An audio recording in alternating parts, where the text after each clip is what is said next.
So, hi guys! Hi Wow Life, another video, another share guys. Well, andito lang ako sa kwarto na feeling ko ang haggard-haggard ng pagmumukha ko ngayon. Anyways, okay lang yan. While scrolling up, scrolling down sa aking Facebook, nakita ko ang isang magandang dilag at kilala nyo yan. Si Colette! Eh! Ang gandara naman yan. Diba? Grabe naman yan. Short hair or long hair? Well, gustong gusto ko tong long hair na to. Gusto ko din yan. Paano magkaroon ng ganyan? Anyways. So, ang mga fans ngayon, hindi pa rin talaga siguro sila nakaka-move on sa kung ano mga kaganapan sa PBB ng mga nakaraang buwan, mga nakaraang linggo. Kasi hanggang ngayon, guys, hindi nila matanggap na umaariba din sa kagandahan itong babae na ito, no? Or hindi nila matanggap na may glow up effect din si Kulit dito sa labas, sa outside world, di ba?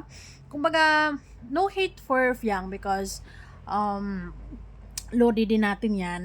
And lahat naman sila, mga friendship naman yan sila. And super masaya ako na while pinapanood ko sila, ay pinupuri nila yung isa't isa. And gustong gusto nila yung, gustong gusto ko yung nakita ko yung, yung masayang masaya sila na nagmumosyo sila together, may mga guesting sila ganito ganyan, na nagbihis sila, maayos yung mga ganito ganyan nila, 'di ba? Unlike sa bahay ni Kuya na super simple lang talaga nila. And din sa labas, may ganito na sila, may mga pagkakataon na sila na inaayusan sila and super talagang ang ganda, fresh. Ganyan na nga ang effect. Pero guys, pag si Fiang ang aayusan, maganda ang i-above natin, lahat puring-pure, masaya. Pero pag ibang housemates, especially itong si Colette, super negative yung effect. Why oh why kasi ginagaya daw itong ginagaya daw ni Colette itong si si Fiang. Nako naman, ang 2024 na, ganyan pa din yung utak ng ibang tao dyan. Kung tutuusin, hindi lang naman si Fiang ang merong ganyang buhok. Ang dami naman. Ako naman. Lahat naman pwedeng magkaroon ng ganyang style na buhok. Pwede. Depende yan sa iyo. Kung bet mo yan, okay, walang problema. Lalo na kung bagay na bagay sa iyo, walang problema. Pero bakit yung iba, still, napaka-bitter hanggang ngayon. Kisyo, hindi pa rin daw makaka-move on si Colette. Na kung anong meron si Fiang, ginaganon ganyan, ganito, ganyan. Ay, naku naman, napaka-bitter.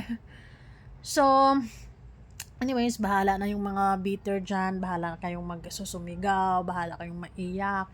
Basta, gustong gusto ko yung mga nangyayari sa mga housemates ngayon. Nasa labas sila ng bahay ni Kuya na ini-enjoy nila yung buhay. And nakita natin yung mga transformations nila na talaga namang sobrang gaganda. Alam mo naman na si Colette, maganda naman talaga yan. Pero mas lalong naging maganda na may mga nag-aayos na sa kanila. O, diba? Kita nyo naman yan. Kitang-kita ang ebidensya, guys. Ganon. So, spread love and stop hate. Share love.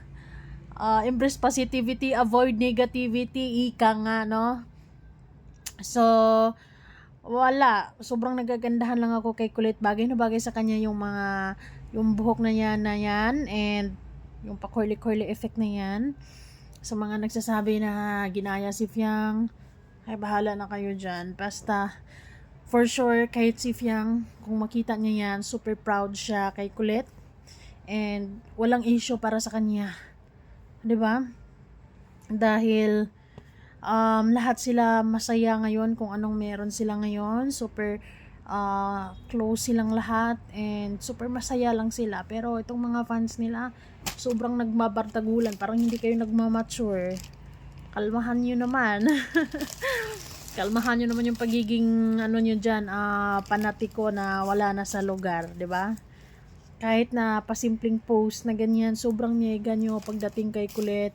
Hindi kayo nakaka-move on. Siguro naman, kahit sino sa atin, kung tayo naman yung nasa kalagayan, kung tayo naman yung nasa loob ng bahay ni Kuya, as a normal person, meron din tayong mga chika-chika, ganito, ganyan, 'di ba?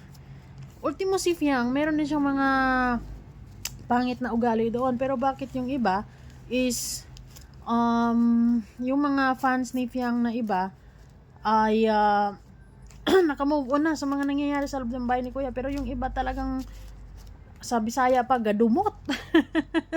Dili doon sila ba mag-move on ba na? Mag-move on na lang and tanggapin na lang na ang tunay na laban dito sa outside world, 'di ba? And masayang-masaya ako kay Fiang and GM ngayon. Masayang-masaya ako sa kanilang lahat, and especially Kulit. Hopefully ay magsha-shine din talaga siya. May pamalas niya kung anong galing niya dito sa pagdating sa aktingan, sa showbiz, kung ano man talent niya, sayaw, kanta, basta kung ano man, ilabas mo yan lahat, Kulit. Ipakita mo kung anong kaya mo, ganon. Ang pretty mo talaga, in fairness.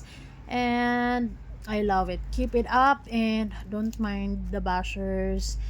And ganon. Just stay who you are and smile.